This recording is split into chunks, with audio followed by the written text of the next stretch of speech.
Yeah, we've done lots of good things, and obviously, as you said, some disappointing things as well. So the game of football is pretty hard, and the NRLW is obviously going in significant improvements every year and every week. So it's obviously very important that you get 70 minutes of quality game time. We've played little periods, but just not long enough periods. So yeah, it's been a challenging start, but yeah, we've got good belief within the group, and obviously get to play on Sunday night, and a couple of changes this week will help that. Yeah.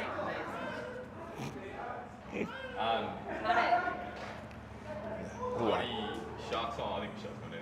Sharks on Sunday. Like when you look at last week's performance, like the start that you guys made, right in that contest. Like, is it just the consistency that you're looking for? Oh, I think it's for 3 weeks we've had that. Yeah, we've obviously been probably really good for half a game of football, and then have some, whether it's first half or second half, different periods of matches where we're not certainly up to a standard that it needs to be in the NRLW, and that hurts you in a competition. So, I think if we look at our best, we go, well, wow, you can do it and compete and lead on different occasions, and then when you're not at your best, you certainly get penalised, and the opposition make you pay for it. So, as you said, it's a 70-minute performance. It's about sort of, also being able to handle some setbacks, or when some backs against a ball, against a wall a little bit, whether that's penalty count or completion rate. So we know the cycle of the game. We sort of know how it works.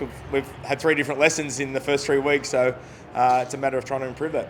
Is it, correct me if I'm wrong, but looking at the team doesn't seem like you've made a huge amount of changes. Has that been important to sort of stick with what you believe in? Yeah, obviously we've made a few changes this week. Yeah, and I think there's a couple of key positional changes. Obviously, we'll leave Kezzy in the back row as well. We had a little trial about playing her in the middle, and I have no need to want to turn her into a front rower. She's one of the best back rowers in the competition, but also she's our captain of our club, and to have her on the field for the 70 minutes is probably a bit more important to do that as well. So, I think this is the side we picked this week as coaches. This is the side that we think has the best opportunity to play to the standard that we'd like to play, and on Sunday night we get to go out and watch that and see how that goes.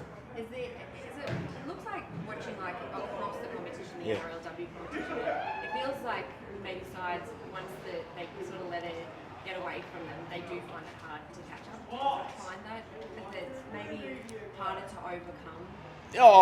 I probably think that the ball is gold in NRLW. It's certainly very, very important, and as if they've got the ball, they're a better chance of scoring tries. It's probably time in the game is probably a little bit that goes down to, and I think probably a bit of knowledge and education.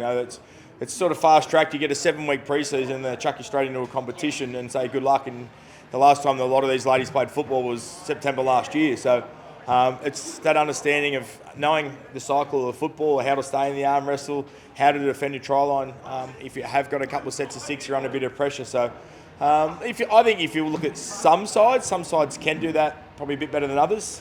Probably goes down to a little bit of fitness and a little bit of communication and how loud, and like any competition you get in, when you get tested and you get put under pressure, it's how you handle those moments. And some people have the ability to handle it, and we're trying to grow into that, become that team that can handle it.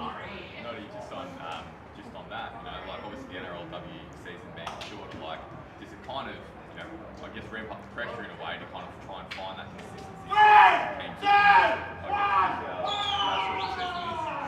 Yeah, I think the extra 2 weeks this year probably adds a little bit more luxury to it. Obviously, 6 sides make the finals, not 4 sides, but yeah, it's pretty cutthroat. It's a great competition. You can't get a week wrong, and at the moment we've sort of had 3 losses in a row, so we're chasing that tail a little bit. But yeah, that's the pressure in a short competition when the sides are so close. And I think the ability to win and lose is very important. The ability to learn lessons quickly is probably more important in a short competition than a 27-round competition. You can get a few things wrong and you can learn. If you get an injury or you get a suspension, you actually can come back and play and get a lot more game time. So they're big things that are issues. You get 2 or 3 week suspension or a 3 or 4 week injury, it's half the season over in the NRLW. So it impacts the shortness of the competition, and I understand it, and I get we're growing the game, and it'll eventually get there to what this male program looks like, but we just got to be patient and take time. But yeah, it is pressure on when you're in that environment. You wait so long to train, and then you get 7 weeks, and then you get straight into the go zone, and if you don't start well, then you've got to try and quickly fix those solutions.